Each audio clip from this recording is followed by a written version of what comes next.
नमस्कार दोस्तों, वॉक पे चर्चा में आप सबका स्वागत। आज एक चर्चा भ्रष्टाचार पे हो रही क्रैकडाउन और पॉपुलेशन के बारे में। करप्शन और पॉपुलेशन का बड़ा ही क्लोज रिश्ता है। वो इसलिए कि पॉपुलेशन करप्शन के लिए वो टूल देती है पॉलिटिशियंस को जो उनको ताकत देता है और भ्रष्टाचार करने की, वो है वोट बैंक। जितनी ज़्यादा पॉपुलेशन उतने ज़्यादा गरीब अनपढ़ लोग, उतनी ज़्यादा धर्म जाति की राजनीति, उतने ज़्यादा वोट बैंक, उतनी ज़्यादा इलीगल कॉलोनीज, उतने ज़्यादा वोट बैंक, उतने ज़्यादा झूठे वादे, उतने ज़्यादा वोट बैंक की पॉलिटिक्स और उतनी ज़्यादा सत्ता पे कंट्रोल। जब करप्शन पे क्रैकडाउन सरकार कर रही है तो बहुत से लोगों को दर्द हो रहा है जिनकी पॉलिटिक्स ही वोट बैंक की थी इतने सालों से। किसी भी तरह का वोट बैंक हो, मैं सिर्फ मुस्लिम वोट बैंक की बात नहीं कर रहा हूँ, मैं जाति वोट बैंक की भी बात कर रहा हूँ, मैं क्षेत्रीय वोट बैंक की भी बात कर रहा हूँ। जब भारत एक शक्ति के रूप में बात करता है आज की डेट में, तो इन वोट बैंक पॉलिटिक्स करने वाले लोगों की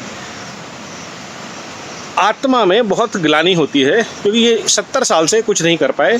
ऐसा आज भ्रष्टाचार पे क्रैकडाउन ज़बरदस्त तरीके से हो रहा है। दो भ्रष्टाचार के जो स्तंभ हैं और बाकी सब उनके ऊपर रहने वाले परजीवी, ब्यूरोक्रेट्स और पॉलिटिशियंस, इन दो लोगों पे ज़बरदस्त तरीके से क्रैकडाउन चल रहा है। भ्रष्टाचार का फाउंटेन हेड, स्रोत कहे जाने वाली कांग्रेस और उसके पुरोधा माता और पुत्र की जोड़ी, इन दोनों के करप्शंस की गाथाएं सारी दुनिया ने सुनी हैं और अब देखी जा रही हैं। कैसे हज़ारों करोड़ों की संपत्ति इनके पर्सनल कंपनी को ट्रांसफ़र कर दी जाती है। और सबसे ख़तरनाक बात ये है कि वो इसको भ्रष्टाचार मानने को तैयार भी नहीं है। नहीं है ही नहीं है भ्रष्टाचार। तो इस तरह के क्रैकडाउन के बाद देश में अराजकता फैलाई जाएगी, आंदोलन होंगे, सड़कें जाम की जाएंगी, रेल रोको आंदोलन होंगे।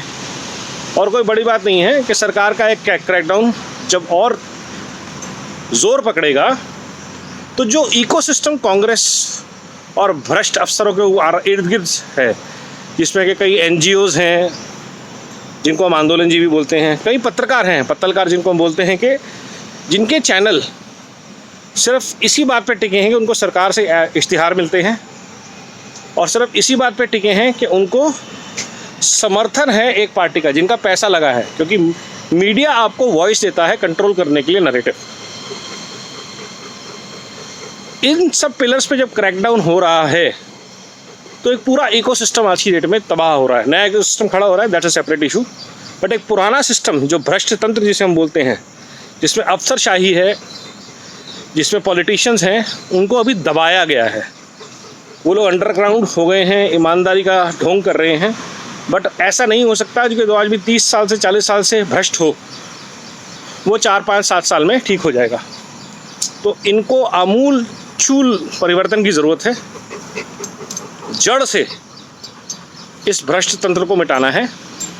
ऐसे अफसर जिनकी income source, family source of income, और ये सबको पता है, ये ओपन फाइल्स होती हैं, किसी का पैसा किसी से छुपा नहीं होता, कौन कहाँ पैसे बना रहा है, चाहे नेता हो चाहे अफसर हो। और आज की डेट में financial intelligence unit, NIA, CBI, सबके पास हर तरह के रिकॉर्ड हैं। एक तरफ से सफाई शुरू हुई है और ये रुकनी नहीं चाहिए, और दूसरी तरफ से सफाई शुरू होनी चाहिए पॉपुलेशन की, जिसके लिए सबसे ज़रूरी है पॉपुलेशन कंट्रोल बिल।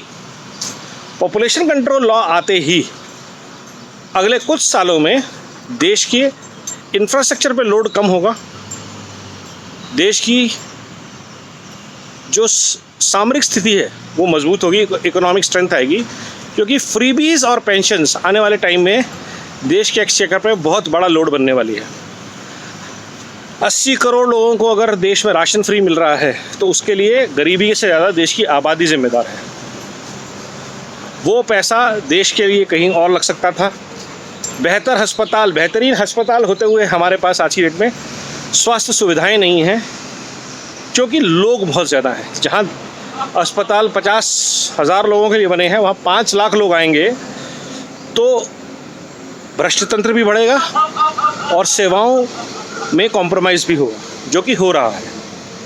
तो इसलिए भ्रष्टाचार पे कंप्लीट क्रैकडाउन के साथ साथ पॉपुलेशन कंट्रोल जो है वो बहुत ज़रूरी है और ये दोनों मुद्दे जुड़े हुए हैं। तो 15 अगस्त को अगर मोदी जी भ्रष्टाचार के खिलाफ नई मुहिम का आगाज़ करें और साथ साथ पॉपुलेशन कंट्रोल के लिए कुछ मेजर्स जो लोग खुद अपनी मर्ज़ी से कर सकते हैं, बिफोर द लॉ स्ट्राइक्स, उसको अनाउंस करें, तो ये देश के लिए बहुत ही प्रभावशाली और प्रगतिशील कदम होगा।